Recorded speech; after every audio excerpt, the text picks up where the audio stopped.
함께 보실 하나님 말씀은 신약성경 마태복음 25장입니다. 4월 25일 마태복음 25장을 읽는 날인데 25장도 46절까지 길게 되어 있어서 다 읽지는 않고요.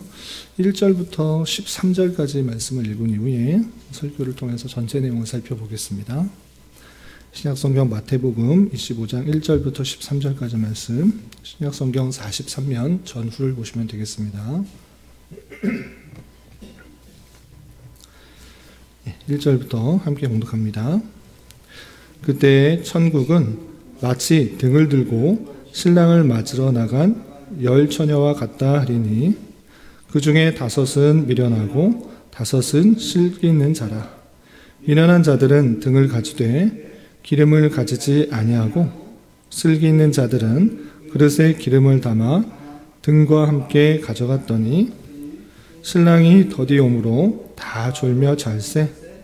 밤중에 소리가 나되 보라 신랑이로다 맞으러 나오라 하매 이에 그 처녀들이 다 일어나 등을 준비할세. 미련한 자들이 슬기 있는 자들에게 이르되 우리 등불이 꺼져가니 너희 기름을 좀 나눠달라 하거늘 슬기 있는 자들이 대답하여 이르되 우리와 너희가 쓰기에 다 부족할까 하노니 차라리 파는 자들에게 가서 너희 쓸 것을 사라 하니 그들이 사러 간 사이에 신랑이 오므로 준비하였던 자들은 함께 혼인잔치에 들어가고 문은 닫힌지라. 그 후에 남은 처녀들이 와서 이르되 주여 주여 우리에게 열어주소서. 대답하여 이르되 진실로 너에게 이르렀노니 내가 너희를 알지 못하노라 하였느니라. 그런즉 깨어있으라. 너희는 그 날과 그 때를 알지 못하느니라. 아멘. 감사합니다. 오늘 말씀 읽기 본문은 마태복음 25장입니다. 우리가 어제 살펴봤던 마태복음 24장에서는 예루살렘 성전이 멸망하게 될 예언과 그리고 그때가 언제인지, 종말의 다양한 징후들은 무엇인지, 그리고 그 종말을 맞는 자세로서 늘 깨어 있어야 될 것을 교훈받았습니다. 이어지는 마태복음 25장에서는 깨어 있어야 될 것과 천국에 대한 여러 가지, 3가지 비유를 통하여서 천국을 맞이하는 자세가 어떠해야 되는지 교훈하고 있습니다. 그러면 3가지 비유가 어떤 것들이 있는지, 또 오늘날 어떻게 적용할 수 있는지 생각해보는 시간을 갖도록 하겠습니다. 우선 25장은 3가지 비유가 있는데 말씀드린 것처럼 1절부터 13절까지는 10처녀의 비유를 통해서 늘 깨어 있어서 주님 오실 것을 준비해야 될 것을 비유로서 설명하고 있고요. 또 14절부터 30절까지는 달란트 비유를 통하여서 하나님께서 맡겨주신 달란트를 잘 활용해야 될 것이고 하나님에 대한 인식을 바로 해야 될 것을 비유로서 설명해 주고 계십니다. 그리고 31절부터 46절까지는 양과 염소를 비유를 통해서 하나님께서 최후에 택한 자와 그렇지 않은 자를 심판하실 것을 양과 염소의 비유로서 말씀하고 계십니다. 내용을 좀 구체적으로 살펴보도록 하겠습니다. 25장 1절에서 보면 그때의 천국은 마치 등을 들고 신랑을 맞으러 나간 10처녀와 같다라고 비유하고 계십니다.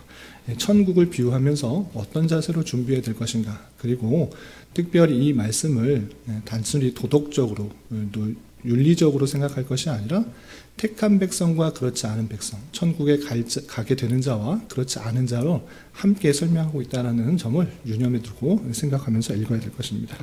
10처녀, 신랑을 맞으러 나간 10처녀와 같다라고 했을 때 왜 이렇게 비유하고 있는가라고 했을 때 먼저 생각해야 될 것은, 염두에 둬야 될 것은 유대 당시의 결혼 풍습인 것입니다. 어떤 풍습이 있느냐라고 할 때 우리나라 같은 경우에는 결혼식을 낮에 하지만 그때 당시에 유대인들은 언제 결혼했는가라고 할 때 결혼식이 밤에 열리는 것입니다. 그래서 신랑이 밤에 신부의 집에 가는데 그냥 곧바로 그 신부의 집에 가는 것이 아니라 그것을 맞으러 나가는 들러리와 같은 역할을 신부의 친구들이 하는 것입니다. 그래서 신부의 친구들이 신랑을 밤중에 맞으러 나오게 되는 그 일들을 유대인들은 익숙하게 알지만 우리는 익숙하지 않기 때문에 좀 배경을 알고 읽어나가면 좋을 것입니다. 그러할 때 신랑을 맞으러 가는 10처녀 비유에서 10처녀가 마땅히 그가 책임 맡은 것으로서 신랑을 맞이해야 되는데 그 신랑이 언제 온지 모르는 데에 문제가 있습니다. 그래서 언제 오는지 딱 그 시간을 알고 있으면 정확하게 시간을 맞춰서 그 신랑을 맞으러 나갈 수 있는데 그 신랑이 정확하게 언제 온지 모르는 것입니다. 그래서 그 열처녀로서 들러리의 역할을 하는 신랑을 맞이할 열처녀로서는 마땅히 언제 올지 잘 생각하면서 그때를 준비해야 되는 것입니다. 그러나 5명의 처녀는 언제 기름을 충분히 넉넉하게 준비했지만 5명의 처녀는 어리석어서 그것을 넉넉하게 기름을 준비하지 못한 것입니다. 그래서 더디 오니까 이 처녀들이 기다리다 못해서 졸고 있었습니다. 그러나 신랑이 온다는 소리를 듣자 5명의 기름을 넉넉히 준비한 처녀는 마땅히 그 기름이 충분히 있었기 때문에 그 신랑을 맞으러 갈 수 있었습니다.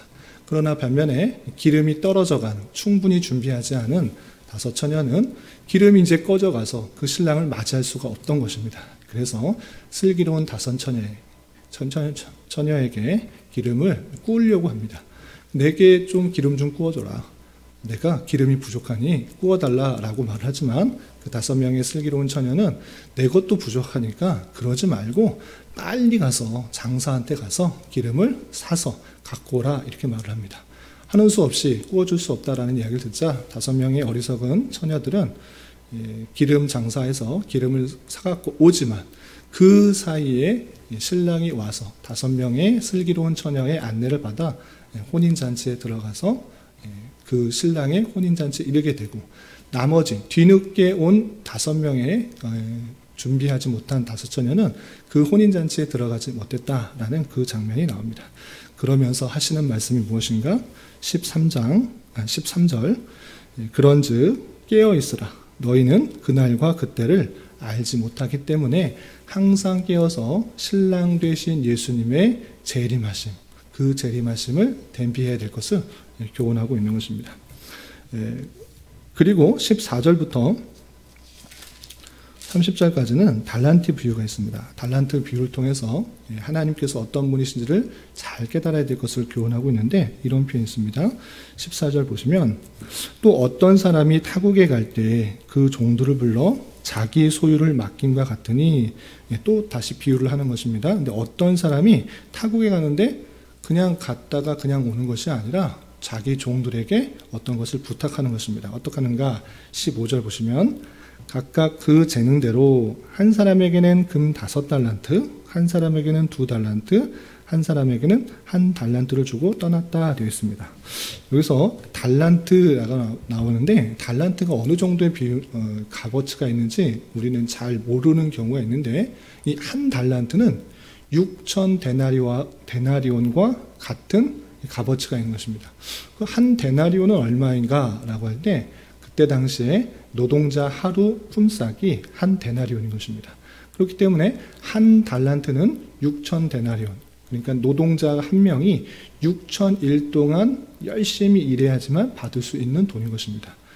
그렇기 때문에 이 돈을 환산을 하면 어느 정도 되는가라고 할 때 노동자가 300일씩 20년간 일해야지 6,000일이 되기 때문에 20년 동안 벌 수 있는 돈, 그 돈이 1달란트인 것입니다. 그래서 대략적으로 따져보면 3억에서 6억 정도 되는 그런 큰 돈, 적지 않은 돈인 것입니다.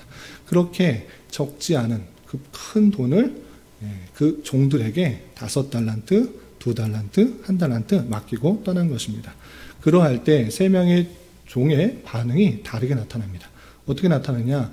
5달란트 받은 종은 열심히 그 돈을 가지고 장사를 해서 또 5달란트를 남기게 되고 2달란트 받은 종도 열심히 일해서 2달란트를 남기게 됩니다. 그러나 1달란트 받은 종은 아무 일 하지 않고 그대로 갖고 있다가 종에게 주는 일이 나타납니다. 그러할 때 그 종이 다시 되돌아와서 그 종들이 남겨온 것을 가지고 어떻게 말씀하시는가라고 할 때 5달란트 받은 그 종이 5달란트 남겼을 때 잘하였다 착하고 충성된 종아 내가 적은 일에 충성하였음에 내가 많은 것을 내게 맡기리니 내 주인의 즐거움에 참여할 것이다. 이렇게 칭찬하십니다. 또한 2달란트 받은 자도 똑같이 2달란트 남겼기 때문에 똑같은 말씀으로서 잘하였다 착하고 충성된 종아 내가 적은 일에 충성하였음에 내가 많은 것을 내게 맡기리니 내 주인의 즐거움에 참여할지다 라고 하면서 똑같이 5달란트 받은 자와 마찬가지로 칭찬을 하게 됩니다. 그런데 1달란트 받은 자는 열심히 일해서 한 달란트를 또 추가 이익을 만들어낸 것이 아니라 그대로 갖고 와서 갖고 있다가 그대로 드린 것입니다. 어떻게 했는가? 24절 보시면 1달란트 받았던 자는 와서 이르되 주인이여 당신은 굳은 사람이라 심지 않은 데서 거두고 해치지 않은 데서 모으는 줄을 알았으므로 두려워하여 나가서 당신의 달란트를 땅에 감추어 두었나이다. 보소서 당신의 것을 가지셨나이다 라고 말합니다. 무슨 뜻입니까? 주인이 굳은 사람이라 마음이 완악한 사람이어가지고 심지 않은 데서 아무것도 심지도 않고 또 뿌리지도 않은 데서 거두는 사람으로 착각하고 오해한 것입니다. 그래서 이것을 혹시나 내가 이것을 가지고 하다가 손해볼까봐 그러면은 굳은 사람이기 때문에 마음이 완악한 사람이기 때문에 나를 혼낼 것이다. 나를 꾸중할 것이다. 이런 생각이 들어서 어떻게 했는가? 그것을 감추어 둔 것입니다. 그 달란트를 활용해서 장사를 해서 그렇게 이윤을 남기거나 어떻게 하지 않고 그것을 그냥 감추어 주었다가 주인이 오니까 그대로 드린 것입니다. 그렇게 말을 하자 그 주인이 어떻게 반응하였는가? 26절 보시면 그 주인이 대답하여 이르되 악하고 게으른 종아 나는 심지 않은 데서 거두고 해치지 않은 데서 모으는 줄로 내가 알았느냐? 네가 나를 잘못 이해했다. 내가 마음이 완악하고 아무도 심지 않고 씨 뿌리지도 않고 그냥 거두기만 하는 그런 사람인 줄 알았느냐? 그거 아니다. 너 왜 이렇게 착각했냐? 라는 것입니다.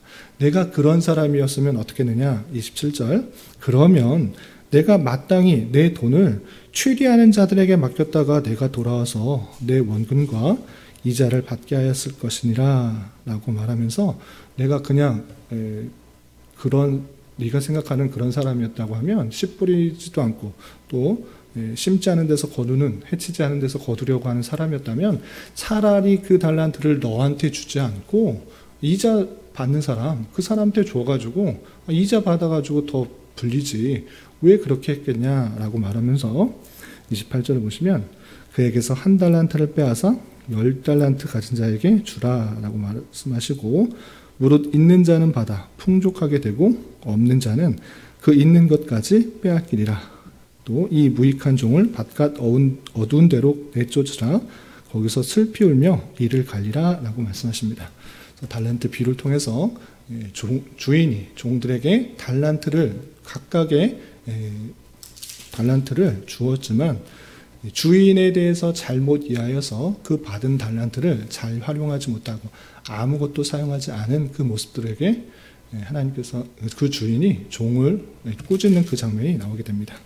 이 말씀은 아주 유명한 그런 말씀입니다. 달란트 비유가 우리에게 주는 말씀에 있어서 우리에게 주신 달란트를 잘 활용해야 될 것이다. 이런 표현으로 알고 있는데 거기서 그치지 않는 것을 우리는 잘 생각해 봐야 됩니다. 왜냐하면 이것은 우리가 받은 달란트를 그냥 잘 활용하여서 우리의 재능을 잘 활용하여서 살아가야 된다.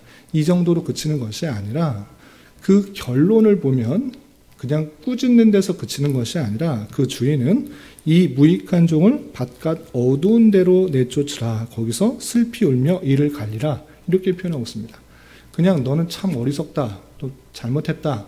그거 아니다. 라고 그냥 한 것이 아니라 아예 내쫓았다는 것입니다. 마찬가지로 좀 전에 살펴보았던 10처녀의 비유에 있어서도 5처녀는 기름을 가지고 있지 못했기 때문에 그냥 꾸중 듣고 어리석었다. 비판하는 것에 그치는 것이 아니라 아예 혼인잔치에 들어오지 못하는 그 모습을 볼 수 있습니다.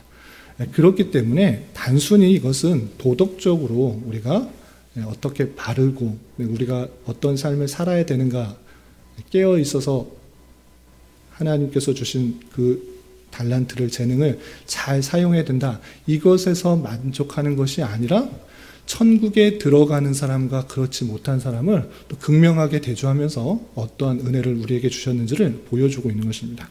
무엇이냐면 이 달란트 비유에 있어서 각각의 달란트를 주신 것은 하나님께서 그 모든 사람들에게 충분히 가질 수 있는, 충분히 하나님을 알고 하나님에 대해서 이해할 수 있는 충분한 은사, 충분한 은혜들을 주셨다라는 것입니다. 그럼에도 불구하고 인간의 완악함들은 무엇인가? 그 받은 은혜를 잘 생각하지 못하고 하나님에 대한 오해를 하는 것입니다. 그렇기 때문에 하나님은 심지도 않는 데서 거두고 해치지 않은 데서 모으는 줄 아는 그런 사람으로 착각하는 것입니다. 하나님에 대한 오해, 하나님에 대한 그 올바른 깨달음이 없기 때문에 그 주신 은혜가 무엇인지를 전혀 알지 못하고 그것을 통해 하나님께서 주신 그 은혜를 통해서 잘 개발하여서 하나님께 영광이 되고 또 하나님께서 원하시는 그런 삶을 살아가야 되는데 그렇지 않은 다른 모습의 사람이 있다라는 것을 보여주는 것입니다. 마찬가지로 주님께서 다시 오실 것이다 라는 그 분명한 사실들을 알려주었음에도 불구하고 그것에 대한 확실한 믿음이 없고 또 진리에 대한 확신이 없기 때문에 그런 이야기는 흘려보내고 아무런 준비를 하지 않는 그 어리석은 모습들이 드러나는 것입니다. 그렇게 대비되는 두 사람의 모습이 있을진데 참으로 슬기로운 처녀는 기름을 준비하면서 주님께서 다시 오실 것을 준비하는 모습으로 이 땅에서 살아가는 천국 백성의 모습들이 드러나고 그렇지 않은 사람의 모습들이 분명히 드러난다. 또 달란트의 비유에 있어서도 그냥 우리가 받은 달란트 잘 개발하여서 하나님께 영광이 되자 또는 많은 열심들을 내자 이것에서 그치는 것이 아니라 물론 하나님께서 주신 달란트를 잘 개발하고 또 사용하고 해야 됩니다. 근데 그런 것에 그치는 것이 아니라 하나님께서 사람들에게 풍성한 은혜를 주셨음에도 불구하고 완악한 사람들은 하나님에 대한 이해를 하는 사람은 그 은혜들에 대해서 전혀 생각하지 못하고 그냥 원망과 불평하는 자로서 아무런 그 은혜들을 활용하여서 하나님을 알고 하나님께서 원하시는 삶을 살아가는데 살아가지 않는 모습으로 드러난다. 그러한 자는 확실히 택함을 받지 않은 자이고 하나님의 심판을 받아 말씀하신 것처럼 무익한 종을 밭갓 어두운 데로 내쫓으라. 거기서 슬피 울며 이를 갈리라. 그런 자는 하나님의 택함 받은 자가 아니기 때문에 지옥에 갈 것을 말씀하고 있는 것이고 또 열처녀의 비유에서도 혼인잔치에 들어가지 못하는 자들이다 라고 표현하고 있는 것입니다. 그리고 이어지는 31절부터 46절까지 비유도 마찬가지입니다. 천국에서 비유할 때 왼편에 있는 자, 오른편에 있는 자 확실히 구분될 것이다. 오른편에 있는 사람은 양과 같은 사람, 하나님의 택하신 사람이고 왼편에 있는 사람은 그렇지 않은 염소와 같은 사람이다. 확실히 구별될 것을 이렇게 표현하고 있는 것입니다. 어떻게 되어 있는가 좀 내용을 보시면 31절 인자가 자기 영광으로 모든 천사와 함께 올 때 자기의 영광의 보좌에 앉으리니 모든 민족을 그 앞에 모으고 각각 구분하기를 목자가 양과 염소를 구분하는 것 같이 하여 양은 그 오른편에 염소는 왼편에 두리라 라고 말씀하십니다. 주님께서 재림하실 때 모든 민족을 나눌 것이다. 어떻게 나눌 것이냐? 목자가 양과 염소를 구분하는 것 같이 좌우편으로 나눌 것이다 라고 표현하고 있습니다. 목자가 양과 염소를 구분하지 못합니까? 비슷하게 생겼다고 해서 못하는 것이 아니라 확실하게 구분하는 것입니다. 목자는 양이 어떻게 생겼는지 염소가 어떻게 생겼는지 당연히 안다. 그리고 구분을 한다. 그 구분하는 것과 마찬가지로 인자가 다시 오셔서 그 모든 민족을 구분할 것이다. 그리고 양은 오른편에 염소는 왼편에 둘 것이다. 이렇게 표현하고 있습니다. 그러면 양과 염소를 왜 구분하는가? 그것은 마지막 때에 택함을 받아 구원을 받은 백성과 그렇지 않은 백성들을 확실히 구분할 것을 이렇게 표현하고 있는 것입니다. 그래서 34절 보시면 그때 임금이 오른편에 있는 자들에게 이르되 내 아버지께 복받을 자들이여 나와 창세로부터 너희를 위하여 예비된 나라를 상속받으라.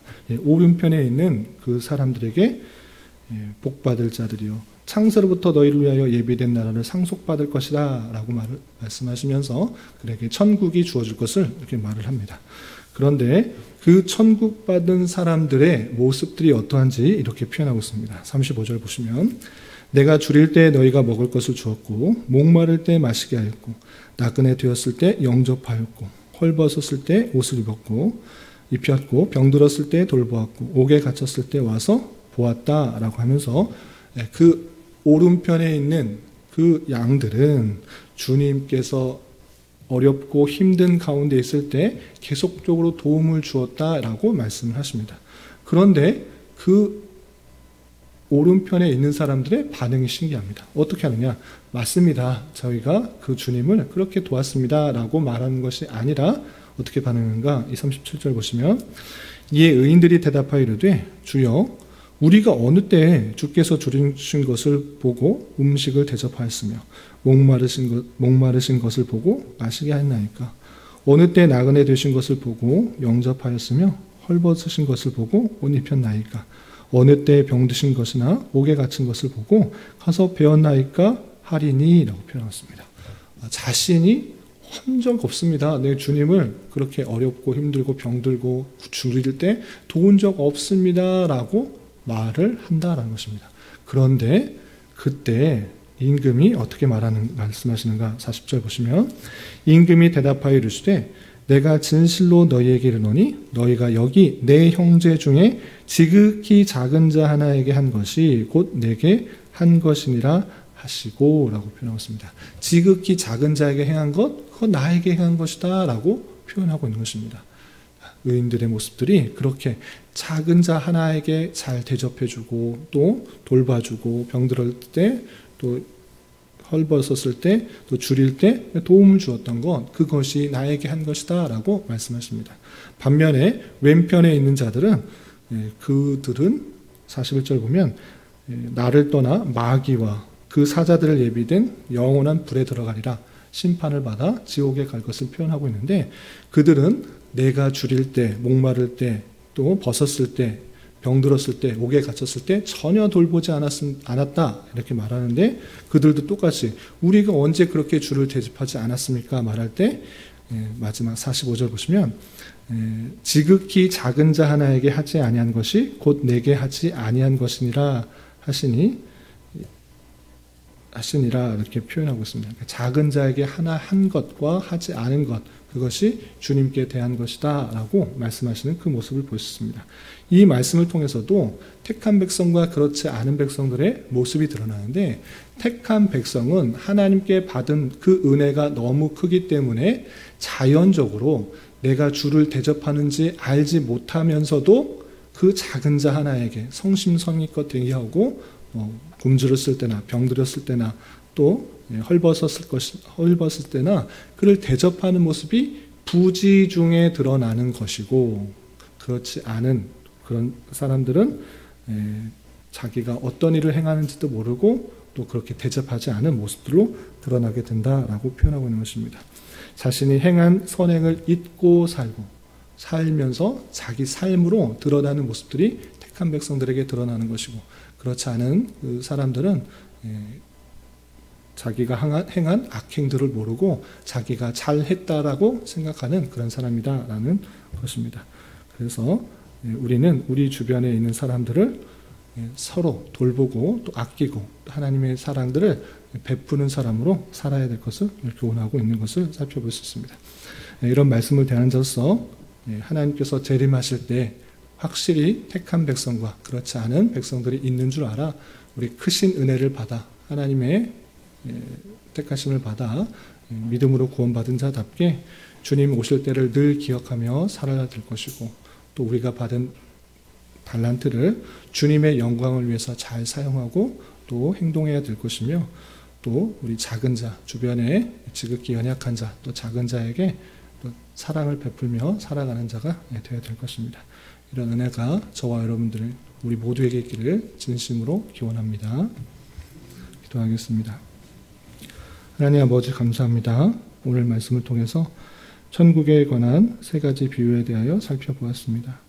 이런 말씀을 대한 자로서 주님께서 언제 다시 오실지 모르는 자로서 늘 깨어 그날을 준비하는 자 되게 하여 주시고 하나님에 대한 오해를 하지 않고 우리에게 주신 은사들을 잘 활용해 주님께 영광을 돌리는 자 되게 하여 주시며 주님께서 택하신 백성을 은혜로 구원하신 줄 알아 우리의 삶의 모든 자리에서 받은 은혜를 묵묵하게 잘 전하며 행할 수 있는 자 되게 하여 주시옵소서.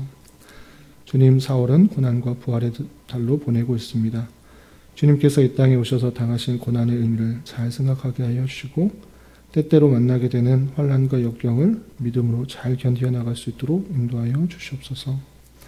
주님, 교회의 육체의 질병과 연약함으로 어렵고 힘든 가운데 있는 여러 성도들을 일사오니 주님 지켜주셔서 건강하게 잘 치유되고 회복될 수 있도록 인도하여 주시고 직장과 사업장의 문제로 가족의 전도와 신앙을 위해 아이의 임신과 남편의 사업을 위해 주님께 간절히 부르짖며 나아가는 여러 지체들이 있사오니 주님 그들과 함께하여 주시고 그들의 기도 응답해 주시사 우리의 기대와 소망보다 훨씬 더 풍성한 것들로 채워주시는 하나님을 깊이 경험할 수 있는 기회 되도록 인도하여 주시옵소서. 이 시간 각자 간절하게 간구하는 기도 제목 주님께서 들으시고 가장 선한 것들로 응답하여 주시옵소서. 예수님의 이름으로 기도 올리옵나이다. 아멘.